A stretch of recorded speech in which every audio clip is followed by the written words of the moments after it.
die Pioniere der Genetik. Genetic pioneers like Carl Correns and Niels Heribert Nielsen repeatedly emphasized that selection alone doesn't create something new. It only acts as a filter, like a sieve. Just as a sieve doesn't create new tea leaves, selection doesn't create new forms of life or new species. Natural selection is a real process, and it works well for explaining certain limited kinds of variation, small-scale change. We have lots of examples of that, in fact. Where it doesn't work well is explaining what Darwin thought it could, namely the real complexity of life. We have the finch beak, and then you've got the finch itself. A minor change in the structure of the beak versus the organism itself. These are different scales of phenomena. These are different kinds of problems. And the important problem for biology is to understand where natural selection works and where it doesn't, and why there's a difference. Evolutionist Roger Lewin has a much more credible take on this subject. Natural selection, as the central characteristic of neo-Darwinism, can have a stabilizing effect, but does not provide the creation of new species. It is not the creative force that many have suggested. A famous evolutionist, the English paleontologist Colin Patterson, admitted this when he said, "No one has ever produced a species by mechanisms of natural selection. No one has ever got near it, and most of the current argument in neo-Darwinism is about this question." When it was clear that the mechanism of natural selection proposed by Darwin had no evolutionary power, evolutionists had to make a fundamental change in the theory. In addition to the concept of natural selection, they added a second mechanism called mutation. Mutations are alterations or distortions that take place in the DNA of living beings, mostly as a result of external effects such as radiation or chemical action. The theory of evolution now holds that living things are differentiated from one another and develop as a result of mutations. One of the best-known examples of a mutation affecting morphology is the four-winged fruit fly. In opening a biology text, one will often see a picture of a four-winged fruit fly. Now, as we know, ordinary fruit flies have only two wings. The four-winged fruit fly has not only its regular set of wings, but a second set of wings just next to that. And the caption or the text will say, this is evidence for the process of evolution, that mutations affect the process of development, and you can get anomalies as interesting as a four-winged fruit fly. Well, it turns out that the four-winged fruit fly is actually a very poor example of Darwinian evolution, certainly. There are no muscles attached to it, so the second set of wings is effectively dead.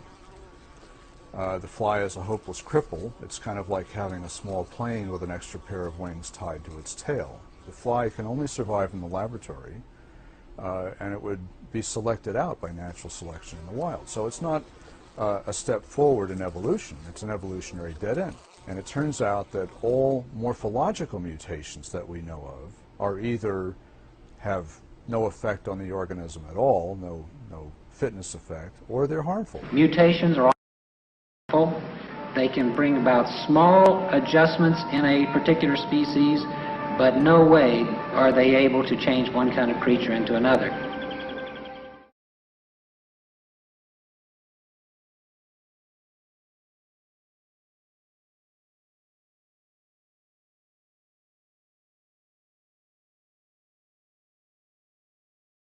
What about mutations and other genetic alterations are cited as the mechanisms used by evolution to add genetic information? Problem, they don't. Okay? Mutations lead to a loss of genetic information. All examples of mutations are actually loss of information, even the favourable ones. There is no new genetic information. Claimed examples of evolution in action are actually examples of variation within a kind. Antibiotic resistance, insecticide resistance, peppered moths, all these are examples of rearrangement of existing genetic information or loss of genetic information. There's no new genetic information. Clearly, if you accept that DNA model, that DNA is responsible for coding in some way all the characteristics of an organism, whether as recipe or as blueprint, then obviously you've got the basis of a theory of evolution, a scientific theory. Changes in the DNA produces changes in the organisms, etc. Everything flows from there. And yet, an unknown secret here, that neo-Darwinian paradigm has been known to be false, unquestionably false, irrefutably false, for over 50 years. I'd say the decisive year when the evidence became overwhelming was 1954, when a guy called Tracy Sonneborn published his final paper in his research, after about 20 years of research. The information required for large-scale evolution can really not come from random mutations. The Darwinian model says that it does, but nobody has ever made a calculation to show that it does. I've made a calculation that shows that it doesn't. It's very improbable that there can be many small steps of evolution, many small changes adding up to one large change.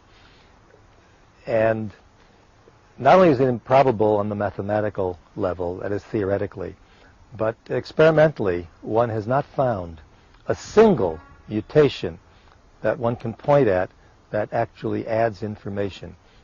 In fact, every beneficial mutation that I have seen reduces the information, it loses information.